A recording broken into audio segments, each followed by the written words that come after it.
आप देख रहे हैं लाइव इंडिया हर पल। नमस्कार, लाइव इंडिया में आपका स्वागत है। मैं अनिल सम्राट। सहरसा में स्वाधीनता पार्टी का चौथा स्थापना दिवस और तृतीय वर्षगांठ समारोह पूरब बाजार स्थित एक निजी होटल में आयोजित किया गया। कार्यक्रम में पार्टी कार्यकर्ताओं ने राष्ट्रीय अध्यक्ष अमर शंकर प्रभात का अंगवस्त्र और फूलमाला और प्रतीक चिन्ह भेंट कर सम्मान किया।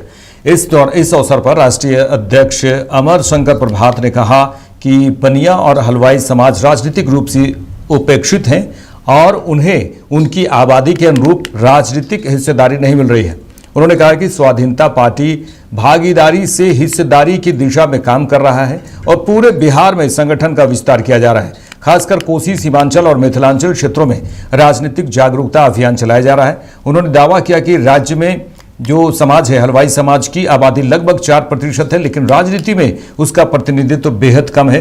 पार्टी नेतृत्व ने संगठन को मजबूत कर समाज को राजनीतिक रूप से जागरूक बनाने का संकल्प दोहराया।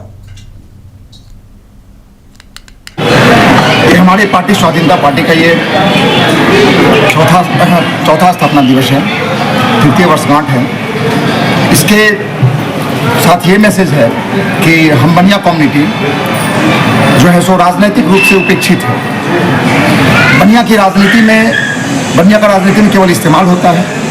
ये भागीदार तो होते हैं लेकिन हिस्सेदार नहीं होते।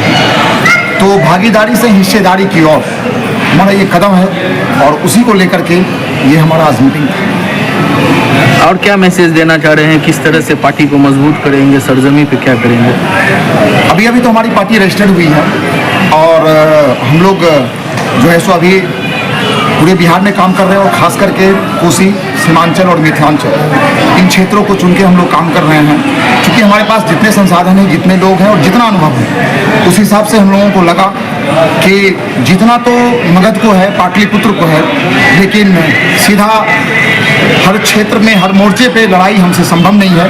क्योंकि हम जिस कम्युनिटी से आते हैं वहाँ पे राजनीतिक जागरूकता नहीं है।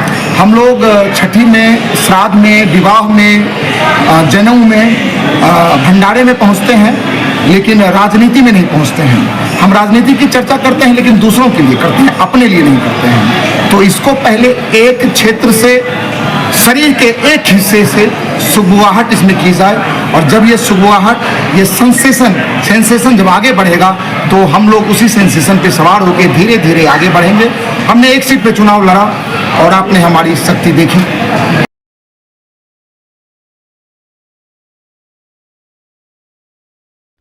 सहरसा शहर के रिफ्यूजी कॉलोनी चौक स्थित मेहमान जी गेस्ट हाउस में पुलिस ने गुप्त सूचना के आधार पर छापेमारी कर कथित सेक्स रैकेट का भंडाफोड़ किया है। इस कार्रवाई में एक महिला समेत कुल 6 लोगों को गिरफ्तार किया गया है। सूचना के सत्यापन के बाद सदर थाना पुलिस ने विशेष टीम गठित कर गेस्ट हाउस में छापा मारा। छापेमारी के दौरान गेस्ट हाउस के विभिन्न कमरों की तलाशी ली गई और संदिग्ध परिस्थितियों में मौजूद लोगों को हिरासत में लिया गया। मामले की गंभीरता को देखते हुए फोरेंसिक साइंस लैब यानी एफएसएल की टीम भी मौके पर पहुंची और घटनास्थल से साक्ष्य जुटाए। पुलिस हिरासत में लिए गए सभी लोगों से पूछताछ कर रही है पुलिस और पूरे नेटवर्क की जांच में भी जुटी हुई है। सदर एसडीपीओ आलोक कुमार ने बताया कि गुप्त सूचना के आधार पर कार्रवाई की गई है। फिलहाल गेस्ट हाउस को सील कर दिया गया है और मामले की गहन जांच जारी है। जांच पूरी होने के बाद आगे की कानूनी कार्रवाई की जाएगी।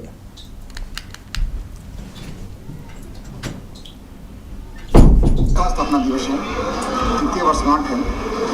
इसके साथ ये मैसेज है कि हम बनिया कम्युनिटी थानाध्यक्ष को एक गुप्त सूचना मिली कि रिफ्यूजी चौक के पास एक मकान में अनैतिक व्यापार का संचालन होता है। सूचना के सत्यापन हेतु सदर थानाध्यक्ष आए।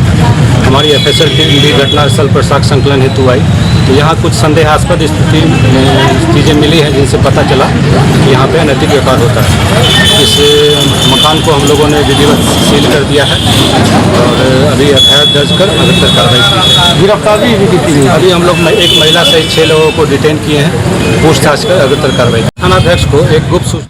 नवादा के राजेंद्र नगर निवासी और पट्टा में तैनात एसटीएफ जवान राकेश कुमार शर्मा के किराए पर लिए गए गोदाम में चोरी की घटना की बात सामने आई है और ये भी बताया जा रहा है कि गोदाम में रह रहे प्रेम तमांग जी पिछले करीब 5 महीनों से वहां रहकर फास्ट फूड का व्यवसाय करता था। जानकारी के अनुसार रोज की तरह दुकान बंद करने के बाद रात में खाना खाकर सो गए। इसी दौरान देर रात करीब 1 बजे अज्ञात चोरों ने गोदाम का ताला तोड़कर चोरी की वारदात को अंजाम दिया। सुबह जब प्रेम तमांग की नींद खुली तो गोदाम का सामान बिखरा मिला और चोरी की जानकारी हुई। चोर गोदाम से करीब 5,000 रुपए नकद और लगभग 15,000 रुपए मूल्य के बर्तन और अन्य सामान चोरी कर ले गए। पूरी घटना वहां लगे सीसीटीवी कैमरे में कैद हो गई है। घटना की सूचना पुलिस को भी दी गई है। पुलिस सीसीटीवी फुटेज के आधार पर चोरों की पहचान और गिरफ्तारी के प्रयास में जुट गई है। हमारे आज रात में चोरी हो गया। क्या चोरी हुआ? बर्तन वगैरह हो गया, ये पैसे वगैरह हो गया। क्या चीज का गोदाम है?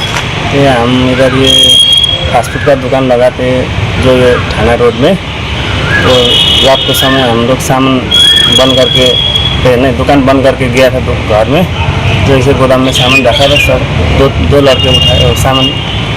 तो लड़का कैसे कूदा? तो जो बंडी तोड़ के बंडी से ऊपर कूद गया।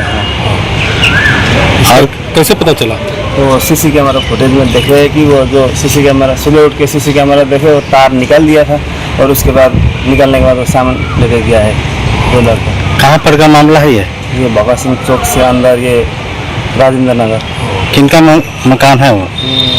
मकान क्या का नाम? अशोक शर्मा। अच्छा अशोक शर्मा। पूछे बेटा किनका मकान? अशोक शर्मा।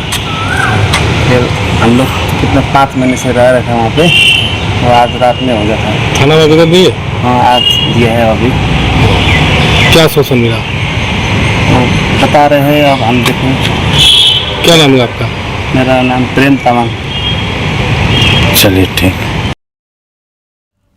बिहार के भोजपुर में भरत तिवारी के परिवार से मिलने के बाद जन स्वराज पार्टी के संस्थापक प्रशांत किशोर ने कहा कि हम उनकी मां, भाभी और बहन की ओर से मांग कर रहे हैं कि न्याय का मतलब है जिन लोगों ने जान ली है उस जो घटना को अंजाम दिया गया है उसके साथ साथ उन लोगों की भी जांच होनी चाहिए जिनके कहने पर इस तरह की घटना को अंजाम दिया गया। जिन्होंने वो परिस्थिति बनाई वो पागल नहीं था, आपने व्यवस्था और अफसरों ने उसे उस मानसिक दशा में पहुंचा दिया था जहां उसे ये समझ नहीं आ रहा था कि कैसे इनसे डील करें। हम लोग ये मांग कर रहे हैं उनकी मां की ओर से, उनकी भाभी और उनके बहन की ओर से कि न्याय का मतलब है कि जिन लोगों ने इस हत्या को अंजाम दिया है उसके साथ साथ उन लोगों का भी जांच हो जिनके कहे पर यह हत्या को अंजाम दिया गया है। जिन्होंने वो परिस्थिति बनाई कि वो लड़का आज आपको लोग बता रहे हैं कि पागल हो गया था, वो पागल नहीं था। आपने व्यवस्था ने, अफसरों ने यहाँ पर उसको उस मानसिक दशा में पहुंचा दिया था जहां उसको ये समझ में नहीं आ रहा था कि कैसे इनसे डील करे। वो अपनी लड़ाई नहीं लड़ रहे थे, अपने खेत की लड़ाई नहीं लड़ रहे थे। यहाँ जो मुझे पता है 80 परिवार जो जमनिया गांव से आज 2 बरस से जो लोग गंगा के कटाव की वजह से यहाँ विस्थापित होकर आए हैं, उनको बिजली मिले, उसको पानी मिले, इसकी लड़ाई लड़ रहे थे। और उसके बाद आप उसको गोली मार दिए हैं तो 4 कांस्टेबल के सस्पेंशन से बात नहीं रुकेगी। न्याय का मतलब है कि इस राज्य के मुखिया को बताना पड़ेगा कि जब वो खड़े होकर ये बयान दे रहे थे कि डीजीपी ने हमको खबर दी है कि एक लड़का है जो हमको गोली बंदूक दिखा रहा है, तो मैंने कहा है, ये सम्राट चौधरी का बयान है, उन्होंने कहा है कि भाई हमारे पुलिस को कोई बंदूक कैसे दिखा रहा है। मेरे भाई, ये बिहार में एक ऐसे संवेदनशील नेता का बोलने का परिणाम है जो ये समझता है कि पुलिसिंग का मतलब है गोली चलाना। पुलिस का काम गोली चलाना नहीं है। सम्राट सरकार इसलिए आप इस बात को समझ लीजिए, पुलिस का काम गोली चलाना नहीं है, पुलिस का काम समाज की रक्षा है। और जब रक्षक ही भक्षक बन गए हैं तो समाज को खड़ा होना पड़ेगा। और ये माँ जी और भरत भूषण तिवारी जो यहाँ से चले गए इस दुनिया से, उनकी माँ, उनकी बहन, उनके भाभी, उनके परिवारजन वो अकेले नहीं हैं और उनको हमारी जरूरत नहीं है। पूरा समाज इनके साथ खड़ा है, हम लोग भी पूरी तरीके से इनके साथ खड़े हैं। क्या कहेंगे? देखिए, न्यायिक जांच की उन्होंने घोषणा की है, अभी तक ये नहीं बताया है कि उस जांच में कौन जांच करेगा, उस जांच की परिधि क्या होगी, उस जांच में क्या गृह मंत्री के भूमिका की भी जांच होगी, क्या एसटीएफ के उस पदाधिकारी की जांच होगी जिसने पटना से मारने का आदेश दिया है, क्या उस मजिस्ट्रेट पर कार्रवाई होगी जिसने गोली चलाने के आदेश पर साइन किया है? ये माता जी को ये बात समझ में आ रही है। एक बार मैं चाहता हूं कि आप इनसे सुनिए और जिनके एफआईआर है उसको वापस लेने का आदेश दिया गया है सरकार का। अरे भाई, मुख्यमंत्री के पिताजी का राज नहीं है, ये बिहार के लोगों का राज है, जनता का। हम लोग ये मांग कर रहे हैं उनकी मां की ओर से, उनकी भाभी और उनके बहन की। महाराष्ट्र सरकार मंत्री संजय शिरसाट ने कहा कि अभी पहली बारिश हुई है और मुंबई ठप नहीं हुई है। एक दो जगहों पर पानी भरा है, उसको निकालने का काम जारी है। इस समय सरकार की कड़ी नज़र ज़मीन पर है। उन्होंने कहा है कि अभी और बारिश आने वाली है और इसके लिए वॉर रूम तैयार है और सभी पर नज़र रखी जा रही है। देखिए, अभी पहली बारिश हो गई, मुंबई कहीं ठप नहीं हुई। एक दो जगह पे जो पानी भरा है वो पानी निकालने का काम जारी है। जिन्होंने 25 साल ये मुंबई को ठप होने में सहायता की है, पैसे खाना, कॉन्ट्रैक्ट देना, पैसे खाना, यही काम किया है। इस वक्त सरकार की भी और कारपोरेशन की पूरी कड़ी नज़र वो रास्ते पे है। और आपकी मालूमात के लिए बोलता हूँ कि अभी बारिश की शुरुआत हुई है, अभी बारिश और आने वाली है, इसलिए वार रूम रेडी रखा है। महाराष्ट्र से गवर्नमेंट का वार रूम है, कारपोरेशन का वार रूम है और सभी इसके ऊपर नजर रखी जा रही है। वहाँ कहीं भी पानी अभी रुकने की गुंजाइश नहीं रहेगी। बीजेपी नेता सैयद शहनवाज हुसैन ने अलीगंज आग मामले पर कहा कि कैबिनेट मंत्री ओम प्रकाश राजभर ने कहा है कि जो घटना घटी है उसमें बहुत बच्चों की जान गई। सरकार ने इस मामले को लेकर कठोर कदम उठाए हैं और जो भी सुरक्षा के नियम है उसको बहुत सख्ती से लागू किया जा रहा है। सभी कोचिंग सेंटरों की जांच भी की जा रही है। देखिए, यूपी के अलीगंज लखनऊ में जो घटना घटी, बहुत से बच्चों की जान गई। उसके बाद सरकार ने कठोर कदम उठाए और जो सुरक्षा के नियम हैं, फायर के नियम हैं, उसको बहुत सख्ती से लागू कर रहे हैं योगी आदित्यनाथ जी। कि बेसमेंट में क्या उसकी इजाजत दी जाए नहीं जाए, ये सब उनको इजाजत लेनी पड़ेगी और बिना नॉर्म्स के कोई भी कोचिंग सेंटर या वो नर्सिंग होम, इस तरह की जो भी चीज है उन सब की।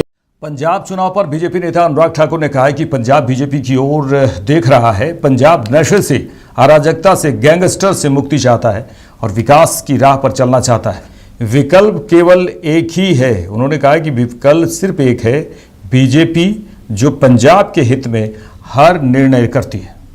पंजाब भारतीय जनता पार्टी की ओर देख रहा है क्योंकि पंजाब नशे से, अराजकता से, गैंगस्टर से मुक्ति चाहता है और विकास की राह पर चलना चाहता है। और पंजाब को उम्मीद नजर आती है कि सबको देखा और विफल रहे, अकाली दल हो, कांग्रेस हो या फिर आम आदमी पार्टी हो। विकल्प केवल एक है, भारतीय जनता पार्टी, जो पंजाब के हित में हर निर्णय करती है।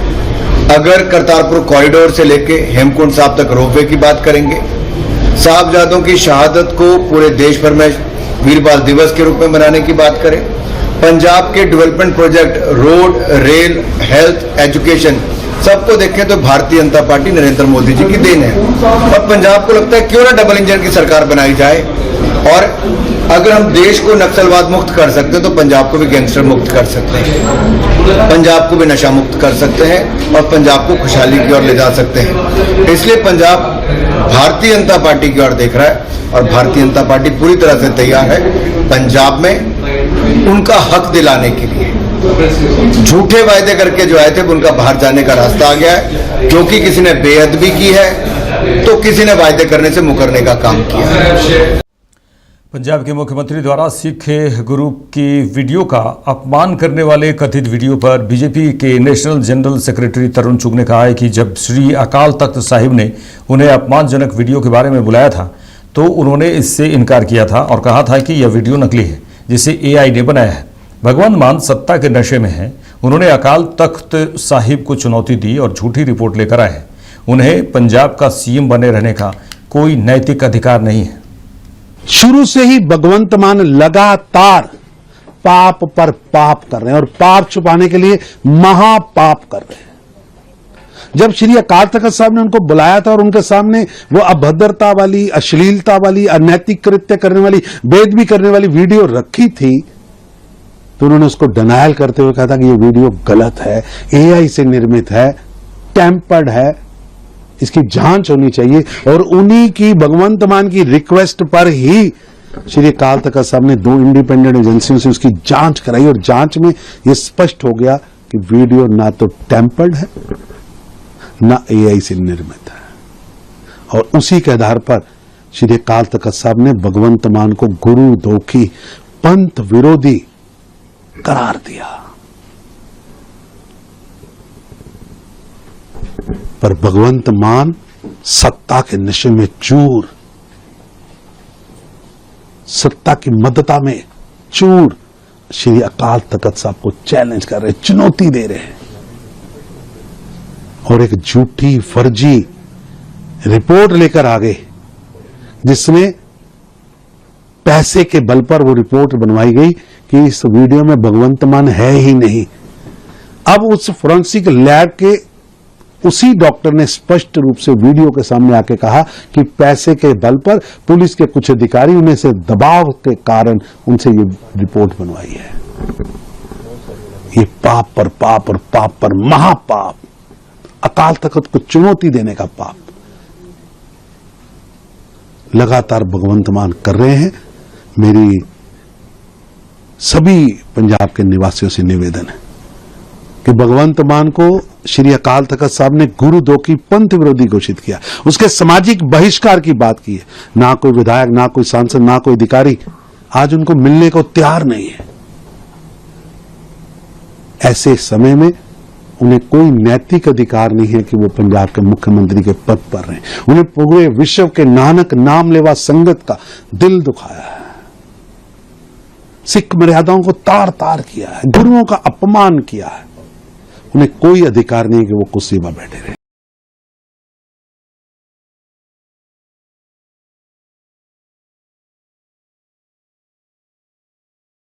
कांग्रेस नेता पवन खेड़ा ने मध्य प्रदेश के मुख्यमंत्री मोहन यादव के परिवार पर जमीन से जुड़े आरोप पर कहा कि सुप्रीम कोर्ट के जज की देखरेख में जांच होनी चाहिए ताकि सबके सामने सब सच आए।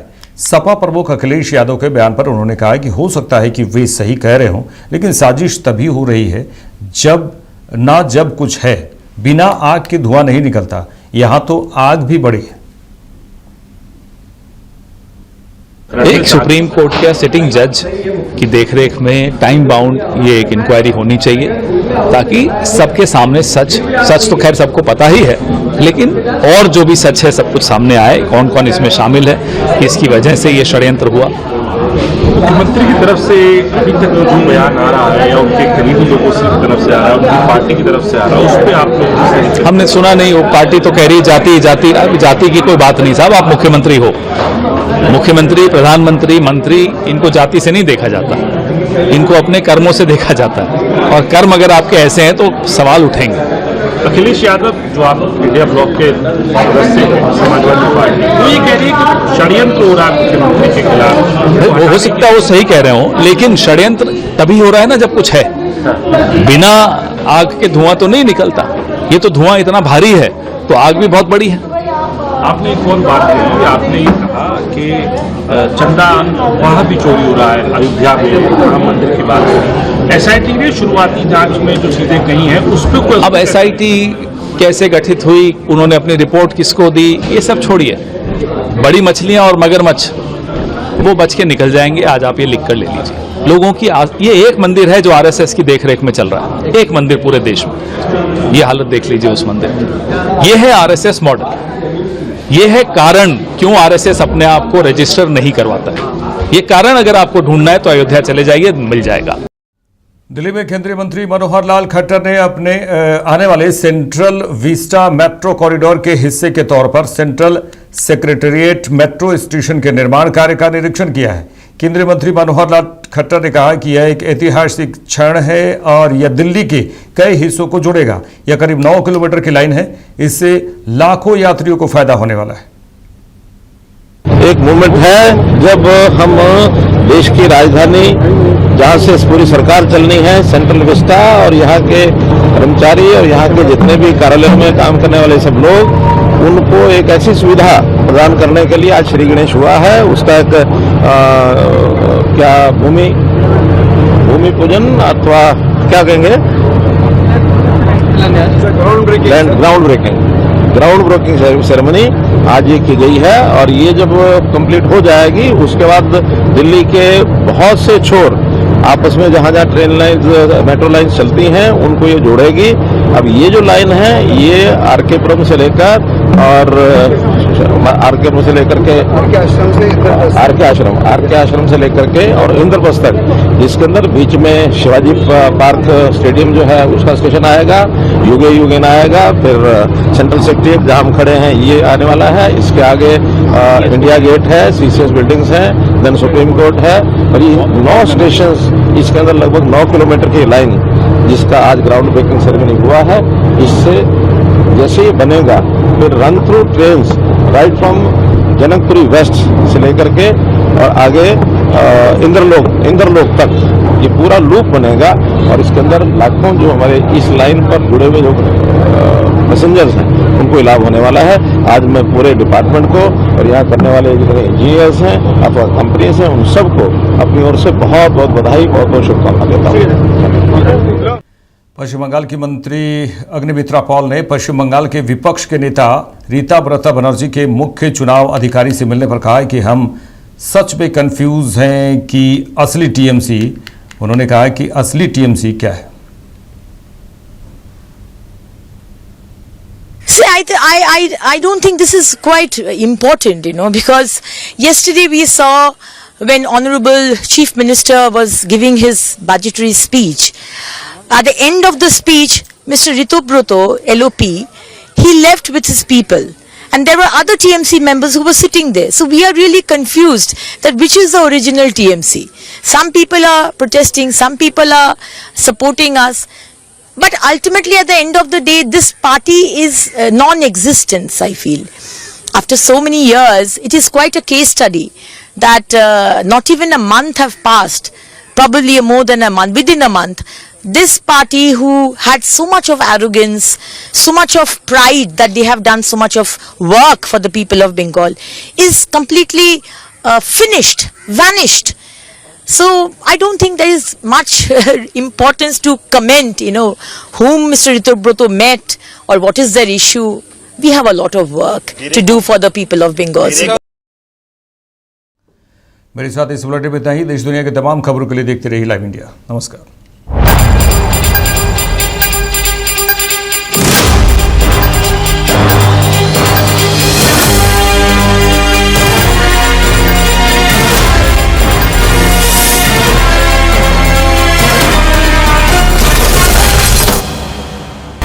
आप देख रहे हैं लाइव इंडिया हर पल।